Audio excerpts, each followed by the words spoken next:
Dad kicked me out to start a new family with his fiancée. Now he's furious I exposed him at their wedding. When I was very young, I lost my mom to a sudden heart attack. It was just an ordinary day, or at least, that's what it seemed like at the time.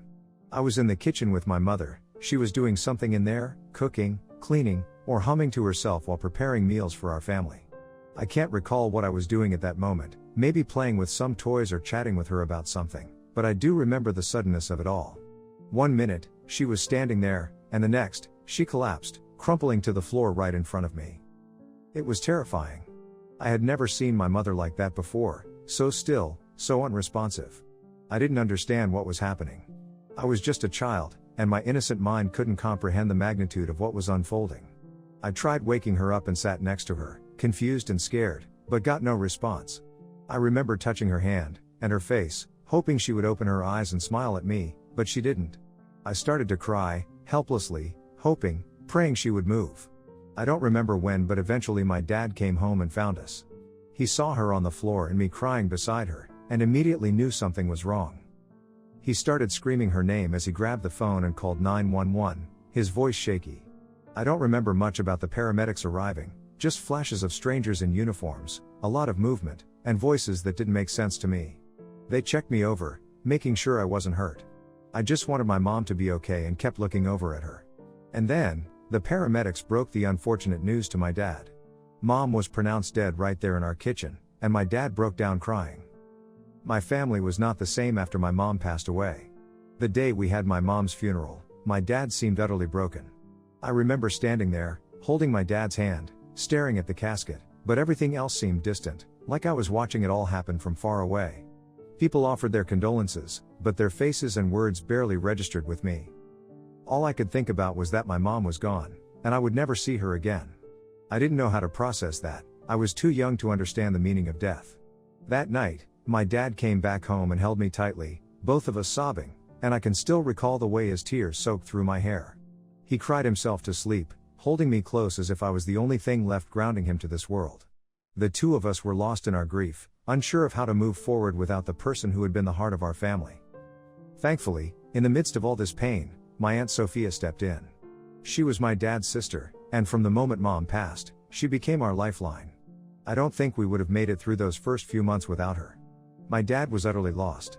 He couldn't handle his grief, and for a long time, he didn't try. He retreated into himself, barely speaking to anyone. He would go to work in a daze, come home, and drink until he passed out on the porch or on the couch. It was as though he was just trying to survive each day, numb to everything around him. I needed him, but he wasn't there, not really. I felt abandoned, even though I knew he was hurting too. Aunt Sophia, though, she was different. She became sort of a parent figure to me during those days.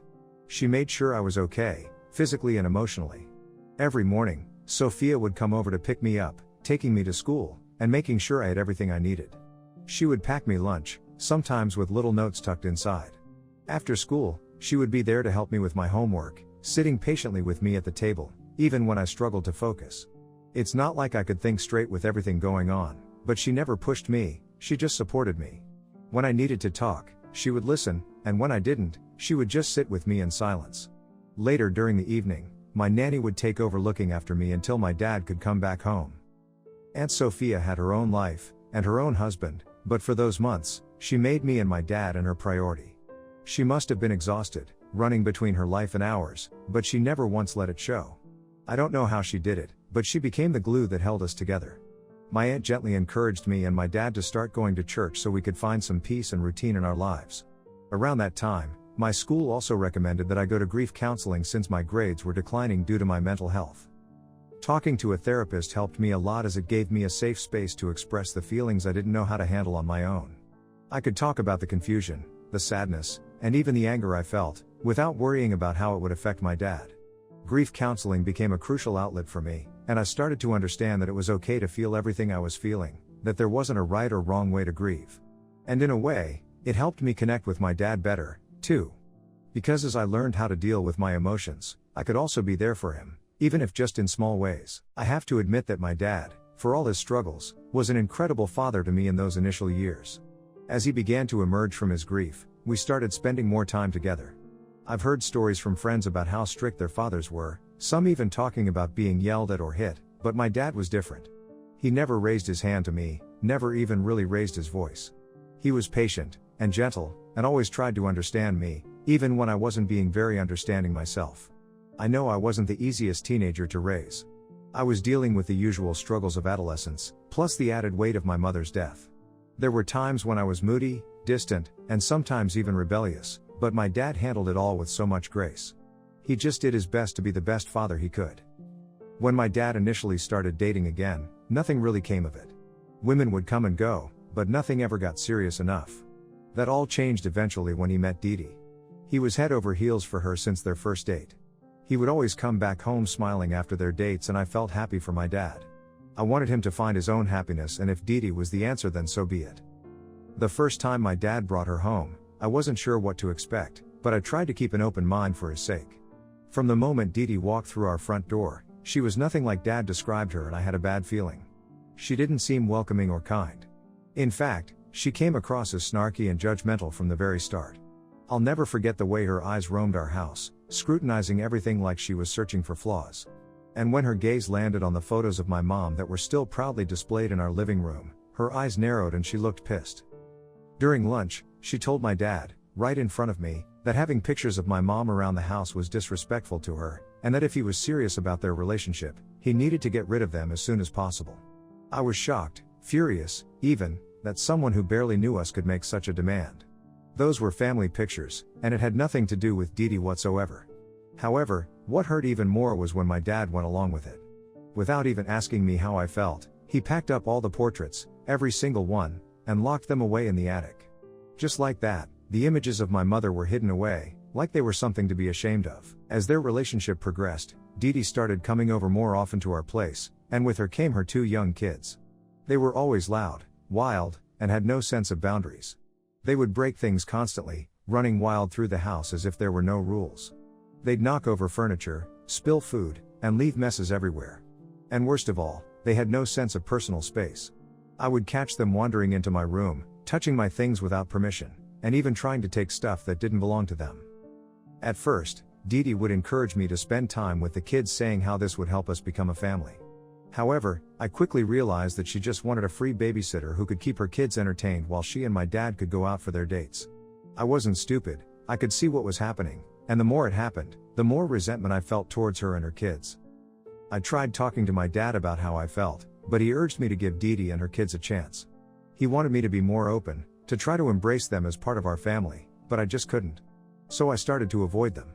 Whenever Dee Dee and her kids would come over, I'd retreat to my room and refuse to come out until they left. I didn't want to mix with Dee Dee's family. It didn't take long for Dee Dee to notice, and it became clear she wasn't happy about my distance.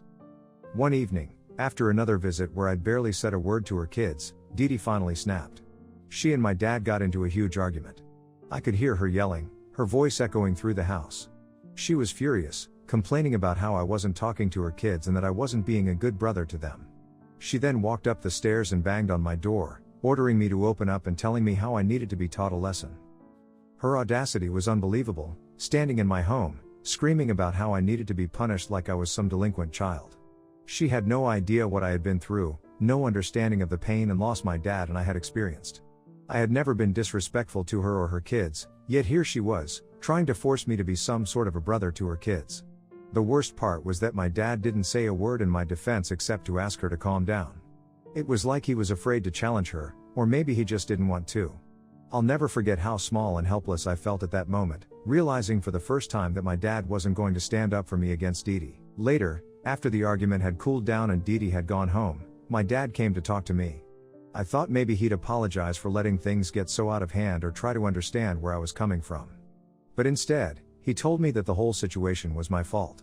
He explained that Dee Dee was a good woman, and that she and her kids had been abandoned by her ex-husband.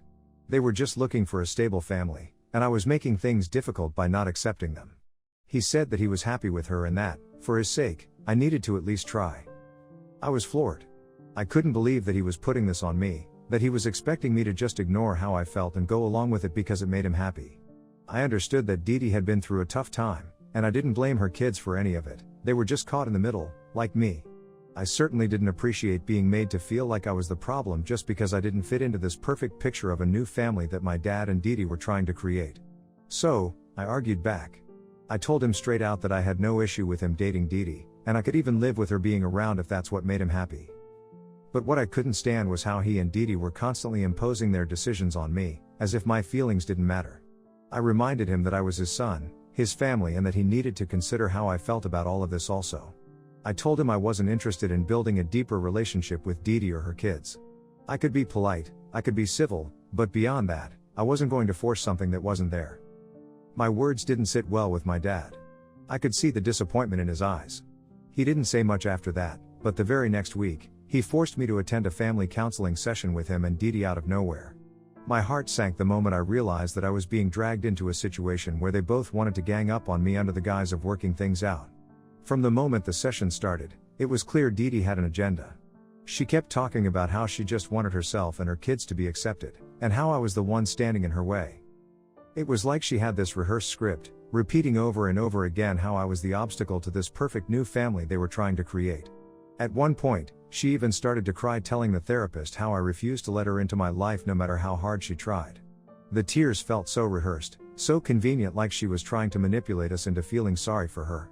And, predictably, my dad leaned into it, nodding and comforting her, but the therapist remained calm, not swayed by Didi's display.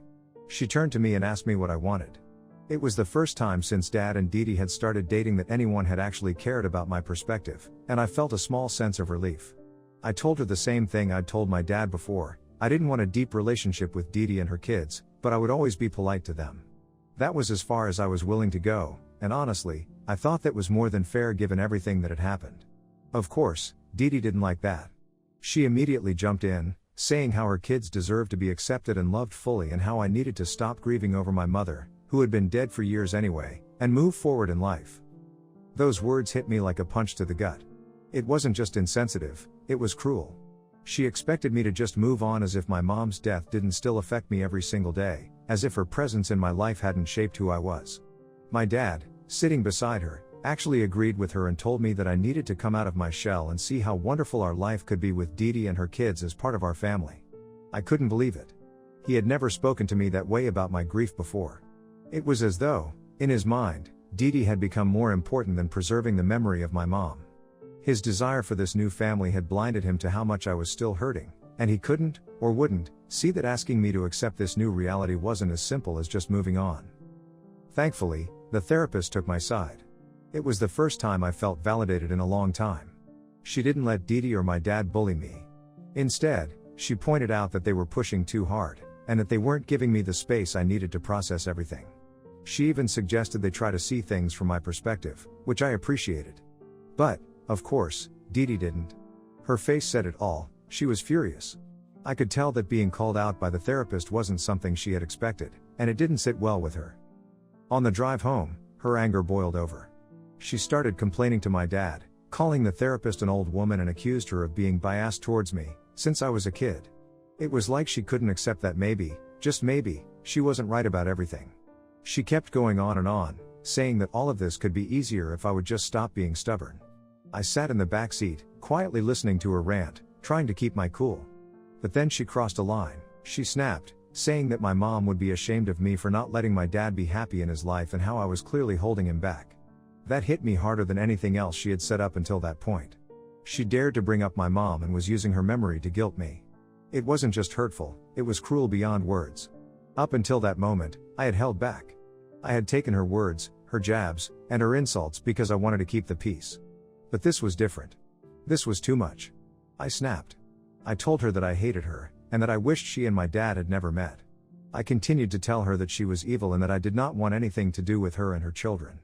The words spilled out of me, raw and full of the anger I had been holding in for so long. I didn't care anymore about keeping things civil or polite. I was done. Then I turned to my dad. I screamed at him for always taking her side, for treating her like she was already his wife when I had been there with him for all those years after Mom passed away. I reminded him that I was family, not Didi. And yet here he was, allowing her to make me feel like I was the outsider in my own family. I told him that Didi had no right to bring up my mom and shame me for how I was feeling. She had no place to speak about my mom, and the fact that my dad hadn't said anything to defend me made me feel utterly betrayed. I admit that my words were harsh. But I was tired of being pushed aside and my feelings ignored. Didi again burst into tears and yelled at my dad, her voice shaking with emotion, saying that she couldn't take it anymore. She gave him an ultimatum, telling him that he needed to choose, either me or her. She was done with me, she said, and if he wanted a future with her, then something had to change. My dad looked torn, but he didn't try to reason with her or calm her down. Instead, he just grounded me when I reached home and asked me to go up to my room. After everything that had happened, after all the hurtful things Didi had said, I was the one being punished as usual. The injustice of it all made me want to scream. I tried to argue, tried to explain how out of line Didi had been, but my dad wouldn't hear any of it. He just kept repeating that he was tired of all the fighting and that I needed to start respecting Didi if I wanted peace in the house. Later, I could hear him and Didi continuing to yell at each other, and eventually, she left the house. Not even 3 days later, my dad came to me and said he needed to talk. I thought maybe he was going to apologize for grounding me or try to make peace somehow. But what he said next shattered everything. He told me he had thought long and hard and had decided ultimately that I needed to leave the house. He said that he wanted a future with Didi, and that couldn't happen with all the tension between us. He explained that I would be going to live with my Aunt Sophia and that he'd continue to send child support money until I turned 18, but after that, he was done taking care of me. I felt the floor drop out from under me. I couldn't believe what I was hearing. My own father was choosing a woman over me. He was sending me away, his own flesh and blood, for the sake of his relationship with her. Aunt Sophia came to pick me up later that week. When she arrived, she was fuming. Apparently she had no idea that things were so bad between us until Dad had asked her to let me stay with her permanently. She stormed into the house and immediately started arguing with my dad. They had a full-blown screaming match in the hallway. She laid into him, telling him that by making this decision, he was destroying our relationship forever. She warned him that kicking me out like this would have lasting consequences, not just for me, but for him too. But my dad wouldn't back down. He kept repeating that he deserved to be happy, like that was all that mattered. I stood there, sobbing, feeling like my whole world was crumbling around me. Aunt Sophia eventually grabbed my bags, gave my dad one last disgusted look, and led me out of the house. I didn't want to leave.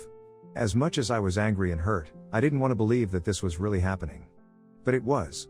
My dad was letting me go. He had chosen Didi and her kids over me, and there was no going back. I cried the entire way to Aunt Sophia's house. It felt like I had lost one more parent all over again. The pain was unbearable, and no matter how much Aunt Sophia tried to comfort me, nothing could take away the feeling of betrayal that was sinking deeper into my chest. I had never felt so alone. These past 7 months have been some of the hardest in my life. I've had to learn how to come to terms with my dad's decision, but the truth is, I'm still grieving. Meanwhile, my dad has wasted no time moving on. According to Aunt Sophia and my cousins, Didi and her kids moved into the house soon after I left. I try not to think about it too much, but it's hard not to imagine Didi's kids running around in the same place where I grew up, where all of my mom's memories once lived. It stings to think about, but I guess my dad got the happy family life he always wanted. Just yesterday, Aunt Sophia received a wedding invitation from my dad and Didi. The shock hit me all over again. We didn't even know they were engaged. I hadn't spoken to my dad in months, and to suddenly hear that they were getting married, after kicking me out of the house, felt like another punch to the gut. Aunt Sophia was furious when she saw the invitation. She immediately called my dad, absolutely livid that he would have the audacity to send it, knowing full well what he had done to me. She told him that he was cruel for trying to rub his happiness in my face after everything he put me through.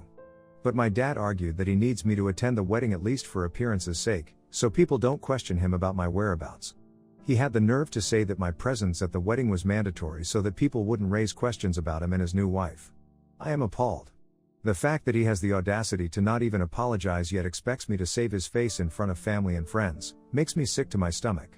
It is like I am not even his son anymore, just a prop to make his new life look picture perfect. Am I the a-hole if I don't attend my dad's wedding? Update 1, my aunt and I have been seeing all of your positive comments coming in. Some of you have been so incredibly kind to me and even reached out to me in the DMs to ask if I need any financial help. To clarify, my dad has been paying for my school expenses these past months, otherwise he knows my aunt would not hesitate to drag him to court. However, if I have any further expenditures then my aunt covers them for me. I am genuinely grateful to have someone like her on my side, otherwise I don't know where I would have ended up. My dad has never reached out to me all these months to even apologize or check up on me. For everyone asking, if he is being manipulated or controlled in his relationship by Didi, I honestly don't know. I have no idea about the inner workings of their relationship. However, I do believe that he is an adult and can make his own decisions. He could have easily chosen me over her by not asking me to move out, but he clearly chose her. Update 2, it's been 1.5 months since I updated anything here.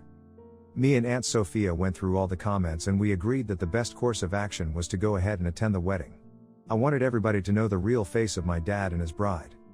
Long story short, we attended the wedding and remained only civil towards them.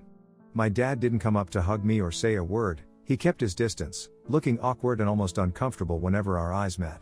It was like he didn't know how to face me anymore, as though seeing me reminded him of the choices he made. When the speeches started, I figured I'd be able to sit in the background and just get through it quietly. But then, the guests started encouraging me to say something since I was his child. Dad and Dee Dee looked nervous, probably hoping I'd just say something quick and nice for the sake of appearances.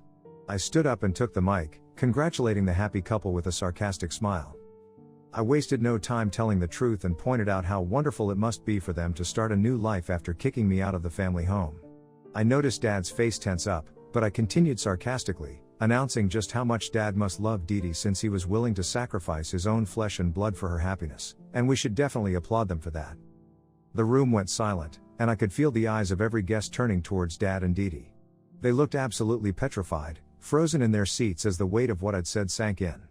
My aunt also stood up and revealed to everyone that I had been living with her for the past few months, and apparently, Dad wanted to keep this a secret because he didn't want people to know what a terrible person he is. She looked right at him, her voice filled with disgust, and said she was ashamed of her brother and had only come to the wedding with me to expose him and his vile bride. After that, people started asking my dad if this was all true, and the family seemed furious that they had been kept in the dark about everything. Since our work there was done, Aunt Sophia led me out of the venue before things could turn nasty. Since the wedding, I swear I have felt such an overwhelming sense of relief, like a huge weight has been lifted off my chest. Finally, the truth is out in the open. My dad, who has tried so hard to hide his actions, will now forever be branded as a terrible parent. Update 3, Dad and Dee Dee did try to reach out to me and Aunt Sophia after the wedding, probably due to the public criticism they faced, but we ignored them just as they have been ignoring me all these months. Later, Dad sent me a text saying that Dee Dee was furious and that I shouldn't have humiliated them on their special day. He claims he is ready to forgive me if I come back home and apologize to Dee Dee. He even said he would allow me to move back in and that things could go back to normal. I replied that I was done with him this time. I told him that he and Dee Dee deserve each other since they are both so terrible. I made it clear that I was never going back to him. I am going to be 18 soon and I know my aunt has my back. I'm also determined to work hard all my life and ensure that I never have to ask my dad for a penny. No amount of apology from him can ever fix what he has broken.